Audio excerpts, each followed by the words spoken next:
Hello and welcome to the channel. I've been away for a while traveling the planet Earth for work, but finally I am back and this channel will resume its activity now. Thank you for your patience. Now picture the scene. It's the morning of October 17th, 2023, and I'm waking up somewhere in the state of New Jersey, in America. I'm a little shaken up though, as at about 2:30 AM the night before, my hotel room was raided by armed police officers. There were 6 of them and they had assault rifles with torches mounted on them and everything. It turns out they were looking for a shooter who had fled the scene from a nearby building and was last seen heading towards my hotel. I'm not being silly, by the way. This actually happened. They were banging on my door shouting, "Sheriff's office, open up!" Just like in a film. I put my hands up and everything. What made it weirder is that I was already quite disorientated from my concoction of IPA and over-the-counter sleeping tablets, which are needed these days to get me into Sleep Zone Act 1. As a timid British boy, this Hollywood-esque event was quite the harrowing experience. But luckily, after being taken to the corridor in my underwear by the scary but polite men, they asked me a few questions, and after a brief but thorough sweep of my room was concluded, they were convinced I was not the gunman, and I was allowed to go back to bed while they continued to search other rooms. I fell back to sleep surprisingly quickly, see the aforementioned IPA and sleeping pill concoction, and awoke the following morning quite shaken up, but also unsure if those events had actually taken place.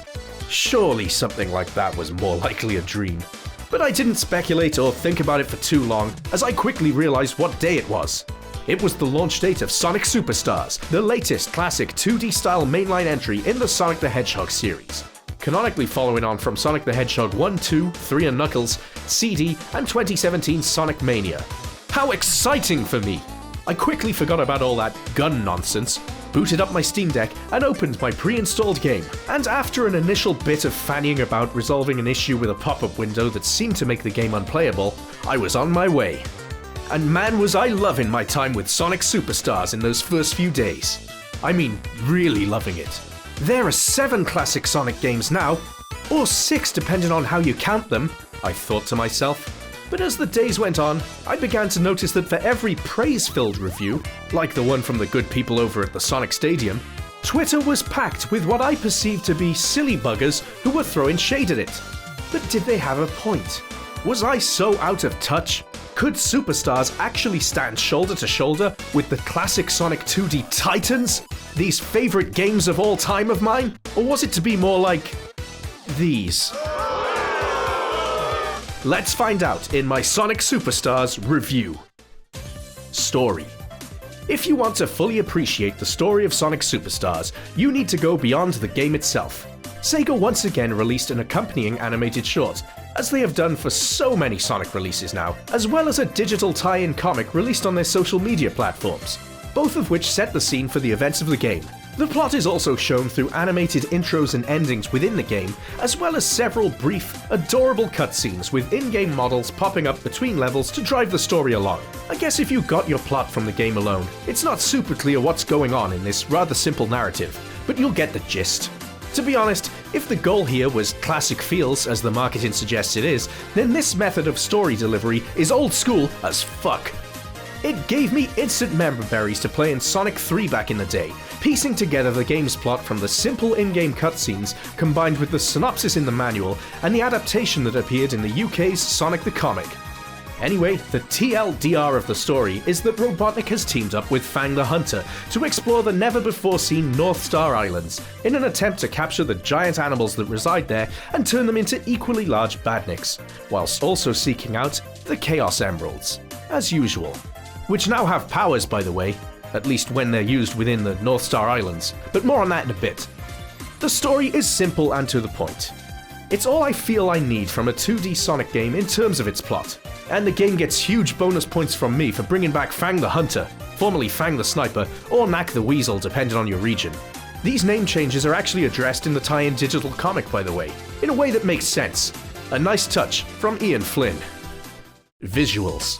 Clearly, the first thing you're going to notice when comparing Sonic Superstars to the classic games is the visuals. Gone are the 2D sprites and pixel art in favor of fully 3D characters and environments. I've said it before and I'll say it again.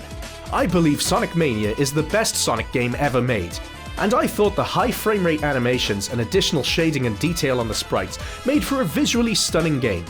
It still baffles me to this day as to why it never received a sequel, but I guess Sonic Team's gonna Sonic Team. As such, I was initially disappointed when I saw that they were going with a 3D approach for this game. But I can't argue with the end result. I've played through this on both the Steamdeck whilst traveling the USA, and the Xbox Series X version since being back in the UK, and it looks absolutely superb on both. I can't speak for the Switch version, I'd imagine it looks a bit crapper, but from what I've seen on my platforms of choice, the end product here is a stunner. And as a side note, the bright, vibrant zones here actually made it quite difficult going back to Sonic Frontiers' drab realism after seeing this. Frontiers is a game which I also love, by the way. Don't think me a hater, because I'm not. I just prefer my Sonic vibrant, bright, and as uplifting as the character himself. If someone was to hold a gun to me, like those armed police officers in America, and say I had to nitpick, I'd say that some of the zones, Lagoon City for example, perhaps looks a little simplistic. To me, classic Sonic games have always looked super detailed, but in this zone there's kind of a lot of solid, quite textureless colour. But you know, whatever, minor criticism, it works. My other nitpick is that for whatever reason, in this game, Sonic looks constantly startled. For most of the game. It's bizarre. None of the other characters have this dopey expression. And it even carries across to when he's supersonic. I can only assume someone dropped a bollock and stuck the wrong mouth on Sonic, and they'll patch in a correct mouth at a later date. Probably for Sonic Superstars Plus in a year's time, as that seems to be Sega's MO these days. But because of this mouth, this comes across as less Sonic the Hedgehog with attitude, and more Sonic the Hedgehog with a concussion. Anyway, minor criticisms, the game looks great, and I love the return of classic badniks, as well as the new ones which blend in nicely with them. They all look fantastic, and kawaii as fuck, as are Amy and Trip's interactions in the cutscenes. It's all just adorable. And a side note here, because I don't know where else to put it in the video, but the inclusion of an octopus in Lagoon City can go do one. I've got a thing about them, as I do with the ocean in general. I know this fucker is cute and cartoony, and looks about as much like a real octopus as Sonic does a hedgehog, but it's still enough for my heart to skip a beat and for me to involuntarily shout, "You fucker," every time he pops up when I play through the offending act. Seriously, I've called this poor bugger every name under the sun at this point. Nothing against you, Octopus. It's a me problem. Gameplay. One of my concerns going into Sonic Superstars was how close it would feel to the classic series in terms of physics and controls.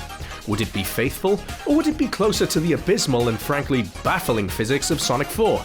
Or would it have the overpowered spin dash and generally okay but still off physics of Sonic Generations? I was also concerned, based off the trailers, that the camera in single-player mode looked to be too far zoomed in on the characters, potentially limiting reaction time to obstacles. Thankfully, neither of these are an issue. The physics and controls are great, and are pretty much spot on to the classics as far as I'm concerned.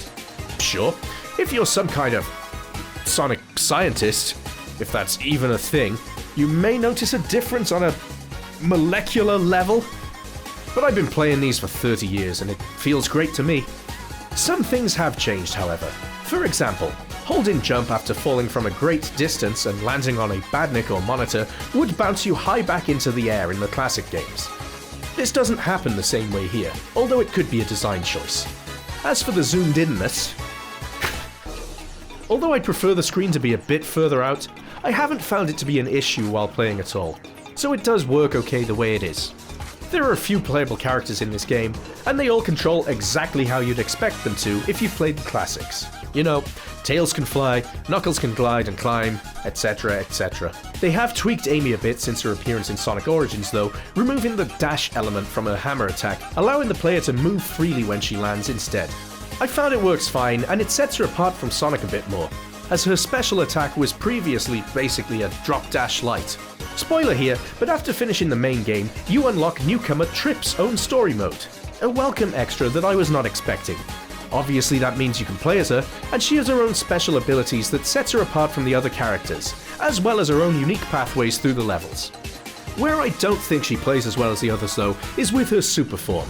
She turns into a golden dragon that can fly and breathe fire, which is cool and all, but sometimes this flying mechanic fucks with parts of the levels.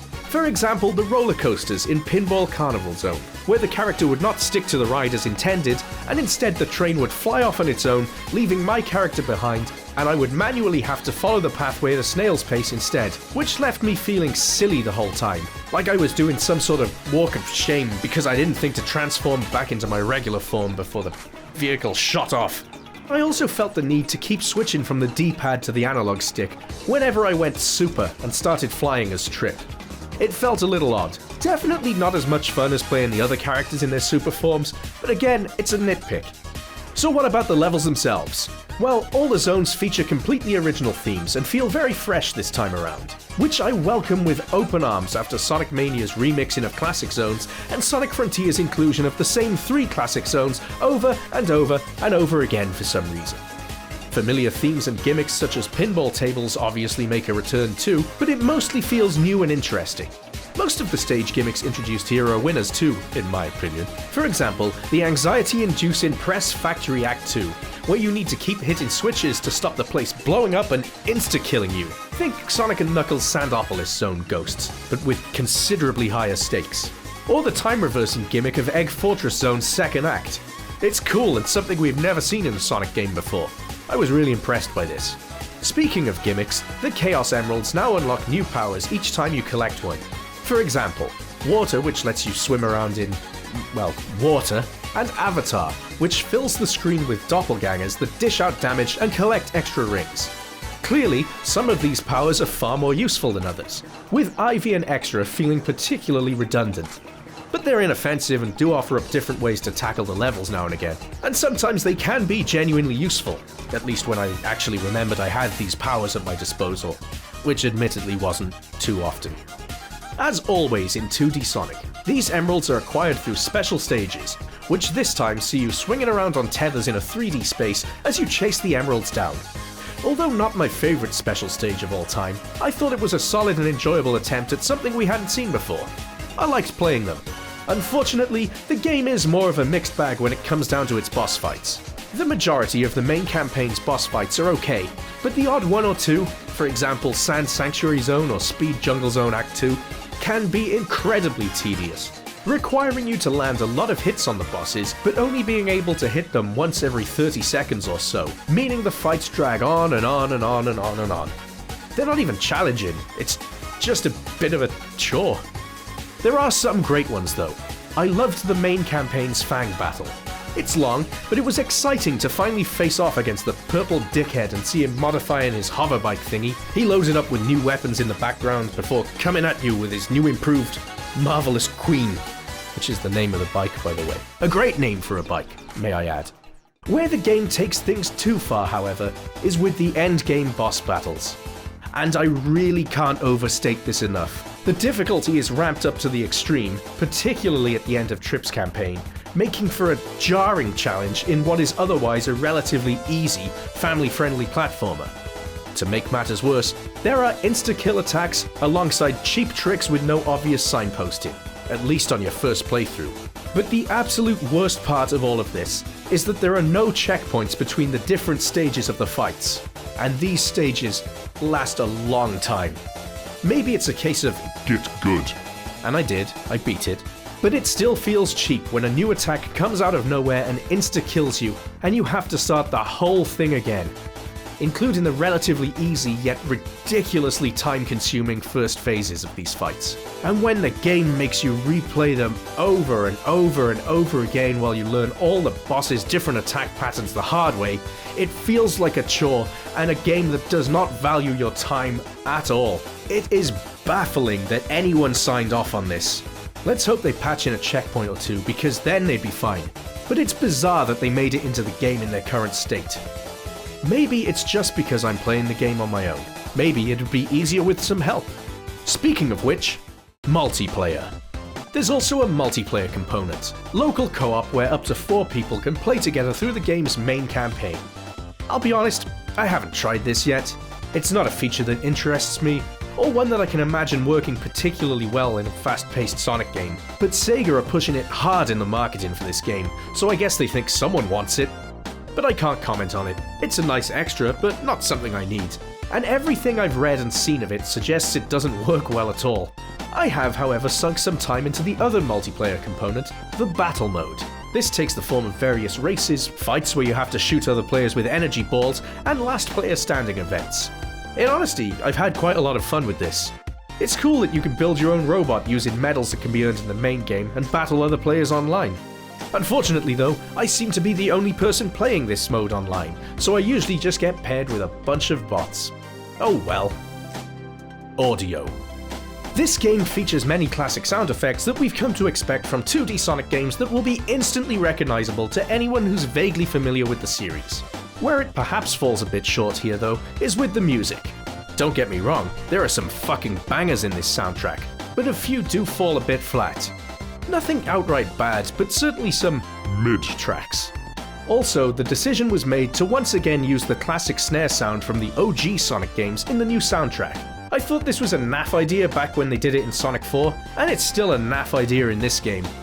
Sonic Mania's soundtrack was much better for doing away with it, but I do just want to reiterate though, some of this soundtrack fucking slaps, with T-Lob's contributions in particular knocking it out of the park as always. Conclusion.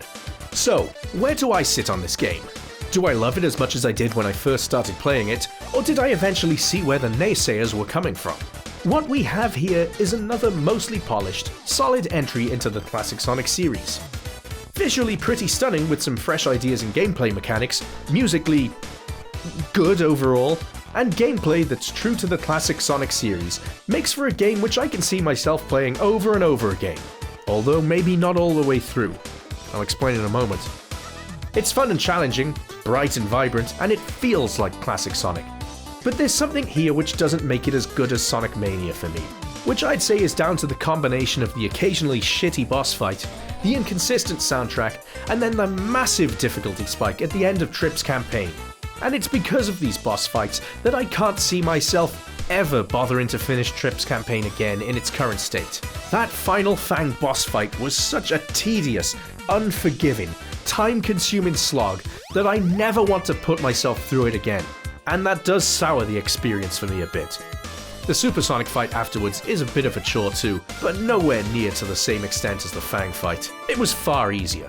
At the time of writing, there are a few bugs that need to be patched out too whenever SEGA can be asked to do so. Most notable are some instant deaths if you step onto certain parts of falling or rising platforms in Egg Fortress Zone, and the way that the music shits the bed when you enter a boss fight in super form or transform into your super form during a boss fight. It can result in no music, the wrong music, or multiple music tracks playing at the same time. It's all very silly, and it happens every time. I don't know how they missed this before putting the game out. Also that octopus. I could do without the octopus. It startles me every time and I don't like it. Overall though, there are now 6 mainline classic Sonic games in my eyes. Or 7 depending on how you count Sonic 3 and Sonic & Knuckles. Final bosses aside, Sonic Superstars is a pretty great entry in the classic Sonic series. I don't do scores on this channel, but I'd give it 7 out of 10 with its current bosses. Easily an 8 if they patch in a checkpoint. There we go. And finally, a quick note to SEGA. Keep doing this.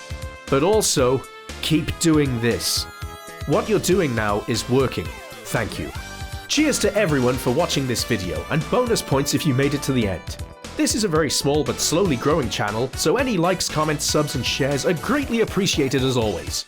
What did you think of Sonic Superstars? Did you enjoy it, or does my review sound like the insane ramblings of a madman? Are you an OG Sonic fan like me, or are you new to the series? Maybe this is your first classic Sonic game. Whatever the case, be sure to let me know in the comments section below. Thanks a lot, and I'll see you next time.